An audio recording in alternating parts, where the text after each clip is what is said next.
So এই questionটোত আমাক কৈছে convert the octal number 36 into its binary equivalent. তো ইয়াতে দিছে আমাক এটা octal number 36. যেহেতু এটা octal হয় আমি ইয়াক ব্ৰেকেটৰ ভিতৰত ৰাখি সাইডত আমি ই লিখি দিম এটো ৰিপ্ৰেজেন্ট কৰিব যে এটো হৈছে এটা octal number. এতিয়া আমাক কৈছে ইয়াৰ binary equivalent টো লিখিব লাগে তো binary মানে কি zeros and ones থাকিব তো আমি কি কৰিম এই নাম্বাৰটো উলিয়াই পেলাই ইয়াতে ব্ৰেকেটৰ ভিতৰত লিখি পেলাই সাইডত 2 লিখি দিম সো 2 ইন্ডিকেট কৰিব যে ই হৈছে এটা binary number. এতিয়া octal numberক আমি binary লৈ কেনেকৈ কনভাৰ্ট কৰিম So octal number of binary লৈ কনভাৰ্ট কৰিবৰ কাৰণে আমি simply এই টেবলটি ইউজ কৰিম এটো একেবাৰে সিম্পল টেবল হয় জাস্ট মনত ৰাখিবৰ কাৰণে মই দিছো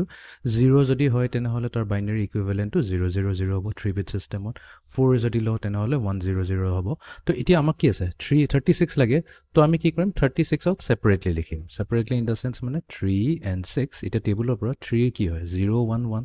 3 কাৰণে হৈছে 011 আৰু 6 ৰ কাৰণে কি আছে 6 ৰ কাৰণে আছে 110 110 তো একেলগে কম্বাইন কৰি লিখিম তেনেহলে আমাৰ 011110